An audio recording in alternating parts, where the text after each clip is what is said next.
Hello friends, मैं हूं मिथिलेश कुमार और आपका स्वागत करता हूं उदित एकेडमी के यूट्यूब चैनल पे। जैसा कि आपको पता है कि यूपी पॉलिटेक्निक ग्रुप यानी डी फार्मा एंट्रेंस एग्जाम की तैयारी के लिए हम लोगों ने बायोलॉजी का 500 प्लस प्रश्नकाल सीरीज चलाया है, जो कि आज उसका हम लोग 31 लेक्चर यानी 31वां लेक्चर करने वाले हैं। और आज के 31वें लेक्चर में हम लोग मानव शरीर क्रिया विज्ञान यानी ह्यूमन फिजियोलॉजी का पार्ट 5 करने वाले हैं। और आज के पार्ट 5 में हम लोग एक्सक्रीटरी सिस्टम यानी उत्सर्जन तंत्र और इंडोक्राइन सिस्टम यानी अंतःस्रावी ग्रंथियों से रिलेटेड कुछ क्वेश्चंस को आपके एग्जाम ओरिएंटेड देखेंगे। ठीक है, 5 से 7 क्वेश्चन इस यूनिट से आएंगे, तो आपके लिए ये यूनिट काफ़ी इंपॉर्टेंट है। और वीडियो का लाइक टारगेट 125, फटाफट वीडियो को लाइक कर दीजिए।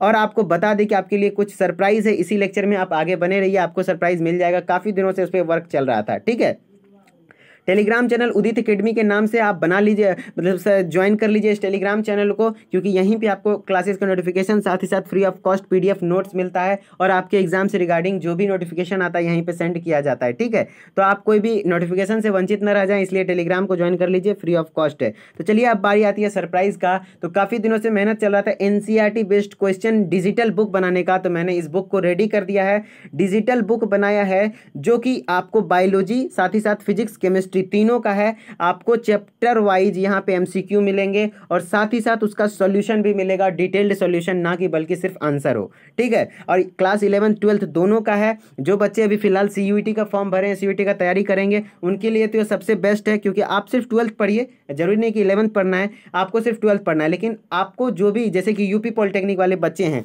उनको ह्यूमन फिजियोलॉजी से जैसे डाइजेस्टिव सिस्टम से और क्वेश्चन करने का मन है, तो आप यहाँ पे उस चैप्टर में जाइए। 100 से 150 क्वेश्चन दिए हुए हैं, आप उस क्वेश्चन को करिए। एनसीईआरटी पढ़ लीजिए, एक बार सॉल्यूशन देखिए, काफ़ी मज़ा आ जाएगा। क्वेश्चन नहीं भी आता होगा तो आप समझ जाइएगा, क्योंकि उसका सॉल्यूशन काफ़ी बेहतर तरीके से दिया हुआ है। लेकिन यहाँ पे हम लोगों ने सब चीज़ इंग्लिश मीडियम में रेडी किया है, लेकिन इजी लैंग्वेज है, तो आपको काफ़ी फायदेमंद होगा। और साथ ही साथ मैं बता दूं कि मैंने जो सीयूईटी का मतलब बैच स्टार्ट करूंगा 6 जून के बाद, वहाँ पे मैं बायोलॉजी पढ़ाऊंगा इसी डिजिटल बुक से। तो जो भी बच्चे सीयूईटी का फॉर्म भरे हैं जरूर इस कोर्स को लीजिए। इस कोर्स का प्राइस हमने बहुत मिनिमम रखा है, 199 रुपीज़। काफ़ी मेहनत लगा इस डिजिटल ई बुक को बनाने के लिए, तो इस कोर्स का मात्र 199 रुपीज़ है कॉस्ट। अब आशा करते हैं कि आप लोग को अच्छा लगेगा, आप लोग जरूर इसको लीजिए। कोई अगर ये कोर्स मेरा सक्सेसफुल रहा, मतलब इस आपके पीछे ये इन्वेस्टमेंट मेरा अगर सक्सेसफुल रहा, तो आपके लिए और मैं फिजिक्स केमिस्ट्री का भी इन्वेस्टमेंट सोचूंगा, क्योंकि इससे जो भी रेवेन्यू जनरेट होगा वो फिजिक्स केमिस्ट्री पे मैं लगाऊंगा। ठीक है, जो भी बच्चे को ये कोर्स लेना है, आप इस नंबर पे, ये मेरा पर्सनल नंबर है, इस पर्सनल नंबर कॉन्टैक्ट नंबर है, आप इस नंबर से कॉन्टैक्ट कीजिए। देन आपको बताऊंगा कि आपको कैसे पेमेंट करना है। पेमेंट का कोई बहुत बड़ा इशू नहीं, इसी नंबर से मेरा फ़ोन पे, इसी नंबर से व्हाट्सएप भी है, तो आप व्हाट्सएप पे मैसेज भी कर सकते हैं। आप व्हाट्सएप पे मैसेज कर दीजिए, और जो पेमेंट कीजिएगा इस नंबर पर, आप उसका स्क्रीनशॉट लेकर के मेरे को व्हाट्सएप कर दीजिए। देन मैं आपको इस डिजिटल ई बुक को शेयर कर दूंगा। आप 2-3 बच्चे मिलकर भी ले सकते हैं, क्योंकि आप उसके बाद शेयर कर करके आप पढ़ सकते हैं। ठीक है, चलिए आशा करते हैं कि आप लोग हेल्प कीजिएगा। अगर ये कोर्स सक्सेसफुल रहा, थोड़ा सा भी इसमें अगर मेरे को मिल गया जितना मैंने मेहनत किया है, तो आपके लिए फिजिक्स केमिस्ट्री के लिए मैं बेशक मेहनत करूंगा और कोशिश करूंगा कि आपके लिए टीचर लाया जाए। ठीक है, चलिए आज के क्लास को स्टार्ट करते हैं। और इस नंबर पर फालतू का कॉल ना करें, क्योंकि काफ़ी हम लोग भी बिजी रहते हैं। ठीक है, चलिए आज का क्वेश्चन स्टार्ट करते हैं। पहला क्वेश्चन है, मनुष्य के शरीर में मुख्य नाइट्रोजनीय अपशिष्ट कौन सा होता है। देखिए, मनुष्य के शरीर में जो सबसे ज़्यादा विषाक्त पदार्थ, यानी जो सबसे नाइट्रोजनीय अपशिष्ट पदार्थ जो होता है, जो हानिकारक है, वो सबसे ज़्यादा यूरिया पाया जाता है। क्या पाया जाता है? यूरिया।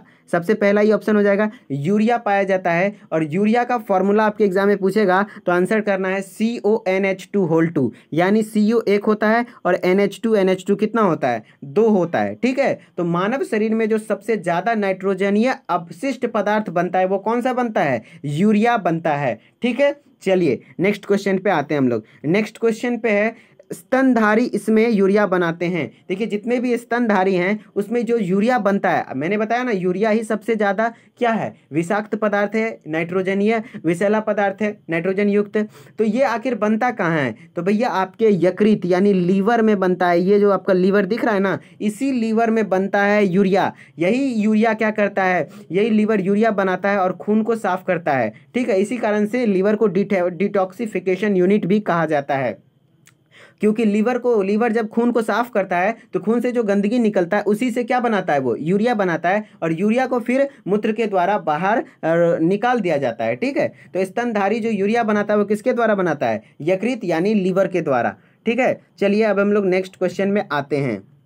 नेक्स्ट क्वेश्चन है, मानव शरीर में सबसे छोटी अंतःस्रावी ग्रंथि कौन सी है? तो सबसे छोटी जो अंतःस्रावी ग्रंथि होती है वो पीयूष ग्रंथि होती है, जिसको हम लोग इंग्लिश में पिट्यूटरी ग्लैंड भी कहते हैं। क्या कहते हैं? पिट्यूटरी ग्लैंड, और इसी को हम लोग मास्टर ग्लैंड भी कहते हैं, जो कि सबसे छोटी होती है। ये हमारे मस्तिष्क में पाया जाता है और एक मटर के दाने के बराबर होती है। ठीक है, तो आपको ध्यान रखना है जो सबसे छोटी अंतःस्रावी ग्रंथि है वो कौन सी है, पीयूष ग्रंथि है। कोई दिक्कत? चलिए नेक्स्ट क्वेश्चन।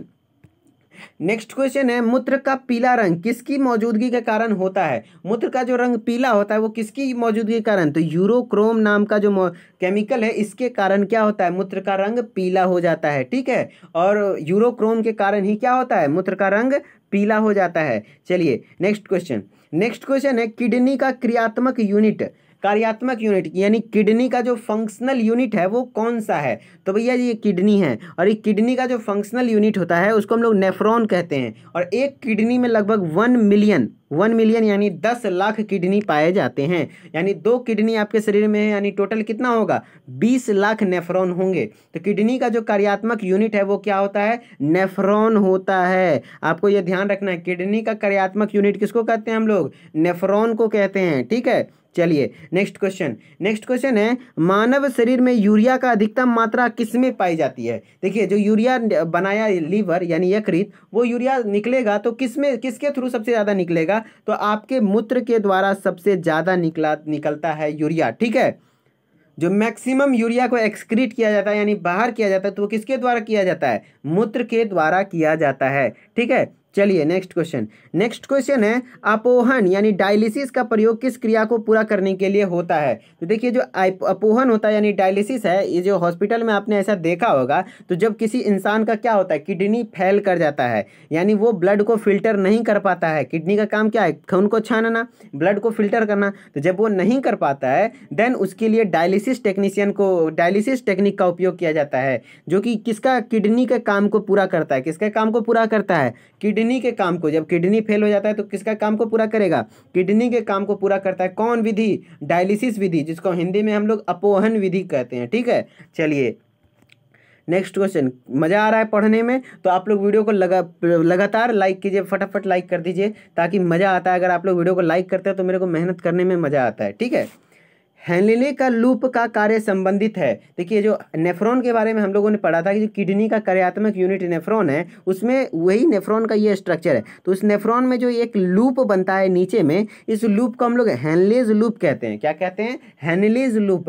और इस लूप का काम क्या होता है, ये किससे रिलेटेड है, तो हमारे उत्सर्जन तंत्र से रिलेटेड है। उत्सर्जन तंत्र यानी क्या हुआ, जो तंत्र हम किस में मदद करे, हमारे शरीर से गंदे पदार्थ को उत्सर्जित करने में मदद करे। तो वही बात हुआ कि हेनले का लूप जो किससे रिलेटेड है, तो उत्सर्जन तंत्र से। क्यों, क्योंकि ये नेफ्रॉन में पाया जाता है, और नेफ्रॉन किस में पाया जाता है, किडनी में। और किडनी का काम क्या है, खून को छानना काम है। तो वही बोल रहा है, और खून को छानने से क्या होता है, जो उत्सर्जित पदार्थ होता है वो बाहर यूरिन के थ्रू निकल जाता है। ठीक है, तो उत्सर्जन तंत्र से रिलेटेड कौन है, हेनले का रूप जो कार्य संबंधित है वो किससे है, उत्सर्जन तंत्र से है।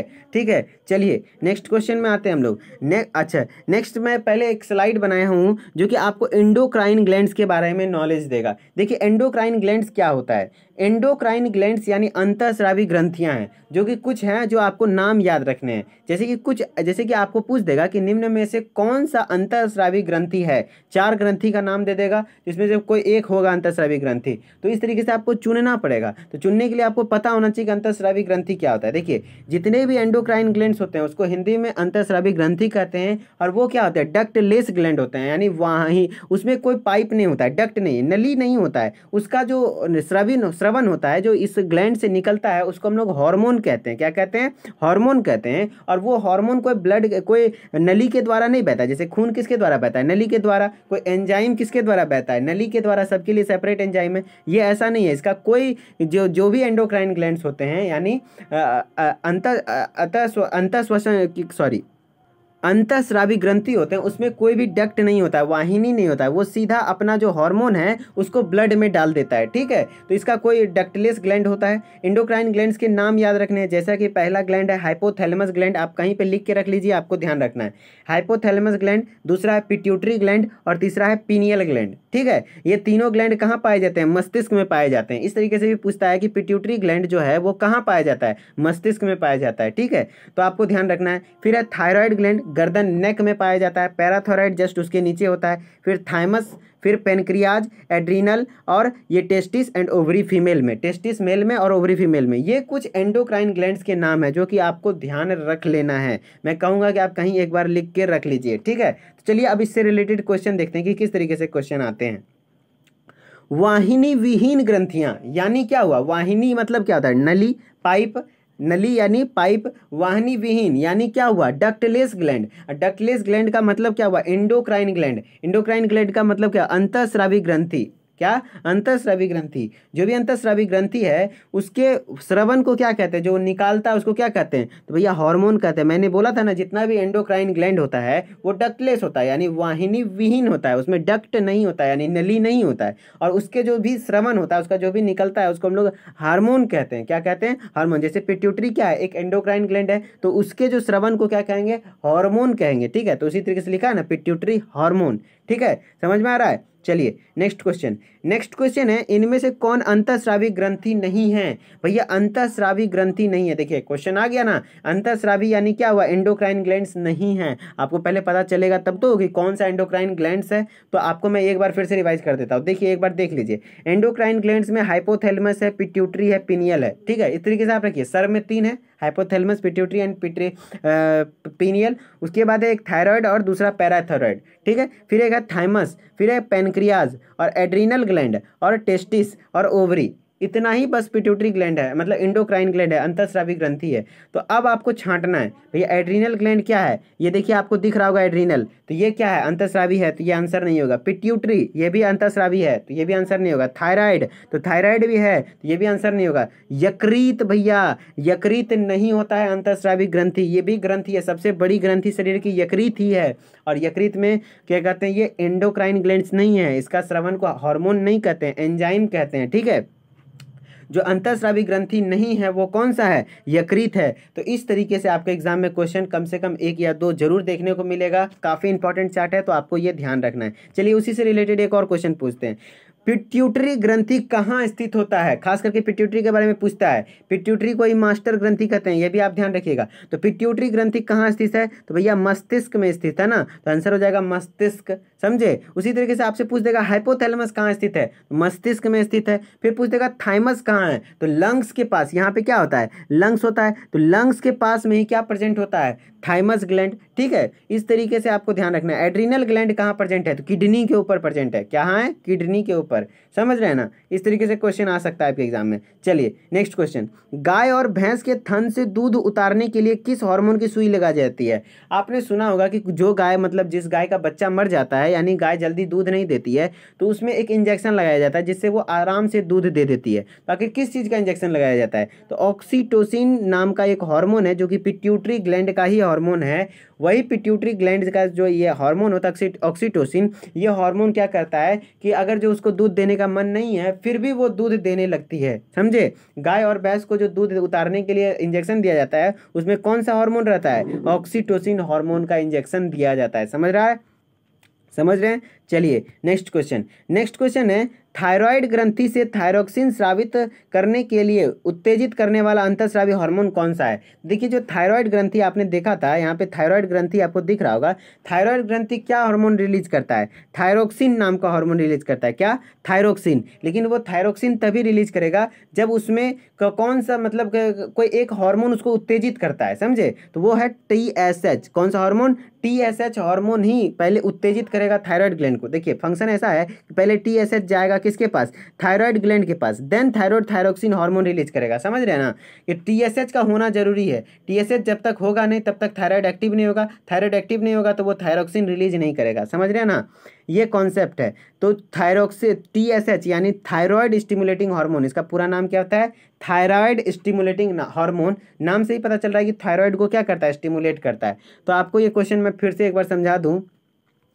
क्वेश्चन ये है कि थायराइड ग्रंथि से थायरोक्सिन हार्मोन स्रावित करने के लिए जो उत्तेजित करता है वो कौन सा हार्मोन करता है, तो वो टीएसएच हार्मोन करता है। ठीक है, चलिए नेक्स्ट क्वेश्चन है वृद्धि हार्मोन यानी ग्रोथ हार्मोन कहाँ से स्रावित होता है। भैया वृद्धि हार्मोन यानी ग्रोथ हार्मोन जो स्रावित होता है आपके पिट्यूटरी ग्लैंड से ही होता है, जो कि ये ग्रोथ हार्मोन है। आपको दिख रहा होगा, मैं एक दूसरे स्लाइड में, यहाँ पे फिगर क्लियर नहीं है, एक दूसरे स्लाइड में पहले दिखाता हूँ कि पिट्यूटरी ग्लैंड के कुछ हार्मोन के नाम आपको याद रखना है। इसको हम लोग क्या कहते हैं, पिट्यूटरी हार्मोन कहते हैं। पिट्यूटरी ग्लैंड से जो स्रवन निकलेगा उसको क्या कहेंगे, पिट्यूटरी हार्मोन। क्यों, क्योंकि पिट्यूटरी कैसा ग्लैंड है, अंतःस्रावी ग्रंथि यानी इंडोक्राइन ग्लैंड है, और अंतःस्रावी ग्रंथि का स्रवन यानी ग्लैंड जो निकलता है उसको क्या कहते हैं, हार्मोन कहते हैं। तो पिट्यूटरी ग्लैंड का कुछ हार्मोन है जो कि आपको ध्यान रखना है, फेमस हार्मोन जैसे कि ऑक्सीटोसिन के कहते हैं, वो किसके लिए होता है भैया, वो क्या कहते हैं, कहाँ से रिलीज होता है, पिट्यूटरी से रिलीज होता है। एक ग्रोथ हार्मोन जिसके कारण आपका लंबाई बढ़ता है, ये भी भैया melanocyte stimulating hormone MSH hormone, जो कि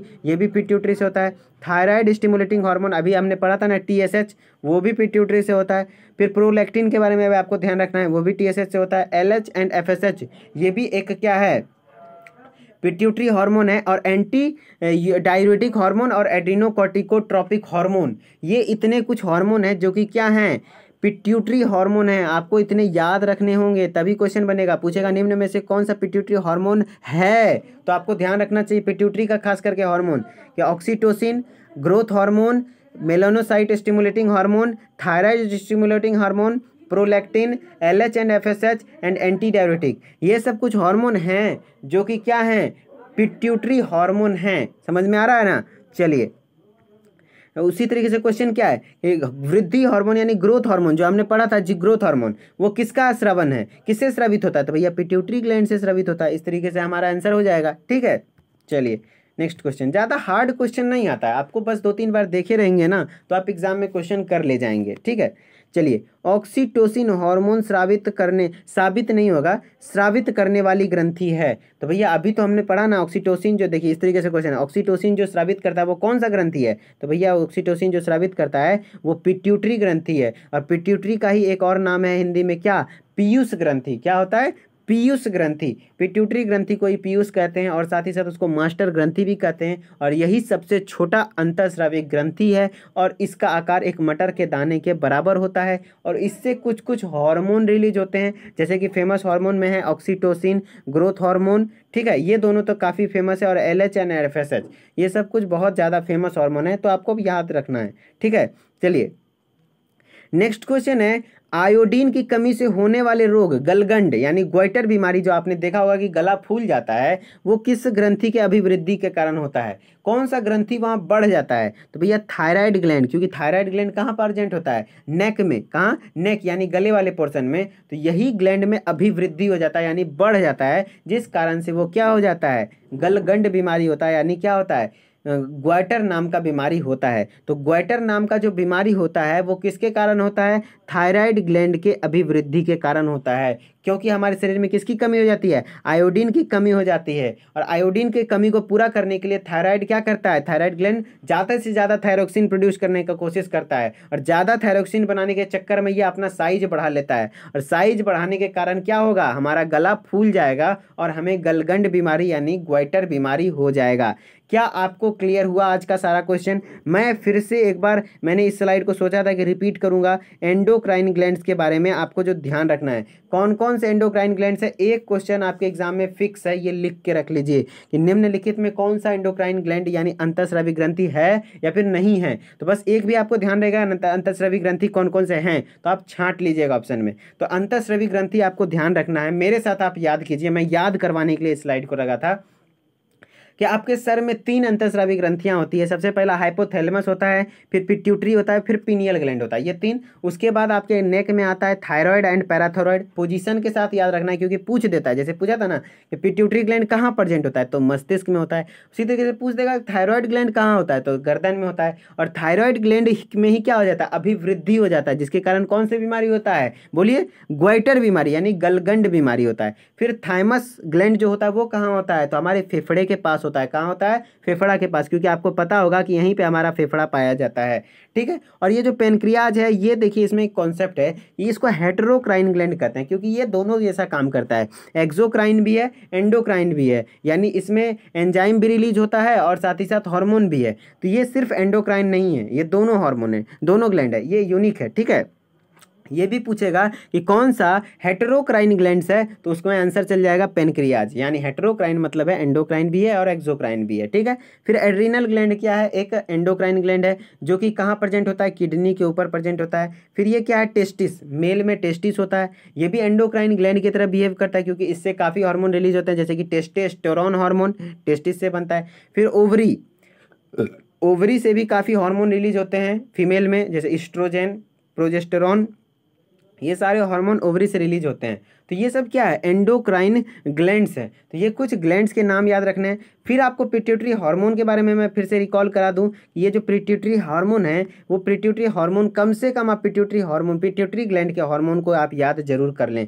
जैसे कि फेमस है कौन, oxytocin hormone, growth hormone, melanocyte stimulating hormone, thyroid stimulating hormone, prolactin hormone, LH and FSH hormone, और एंटी डायरेटिक हार्मोन, और एडिनोकॉर्टिकोट्रॉपिक हार्मोन, ठीक है। ये क्या मतलब करता है, देखिए ऑक्सीटोसिन और प्रोलैक्टिन हार्मोन हमारे ब्रेस्ट से, जैसे फीमेल में ब्रेस्ट का साइज बढ़ जाना, वो ऑक्सीटोसिन और प्रोलैक्टिन हार्मोन के कारण ही होता है। जैसे कि कोई भी दवा वगैरह मिलता है, जिससे मतलब होता है ना कि हीरोइन, जैसे कि कोई भी अभिनेत्री लोग अपने शारीरिक बनावट को अच्छे करने के लिए, अपने ब्रेस्ट के साइज को बढ़ाने के लिए ड्रग्स यूज करती है, तो उस ड्रग्स में जो हार्मोन मतलब जो मेनली होता है वो ऑक्सीटोसिन और प्रोलैक्टिन हार्मोन होता है। समझ में आ रहा है ना, ठीक है। तो इसे, ये ऑक्सीटोसिन का काफ़ी इंपॉर्टेंस है लड़कियों में, लड़कों में इसका कोई इंपॉर्टेंस खास नहीं होता है, ठीक है।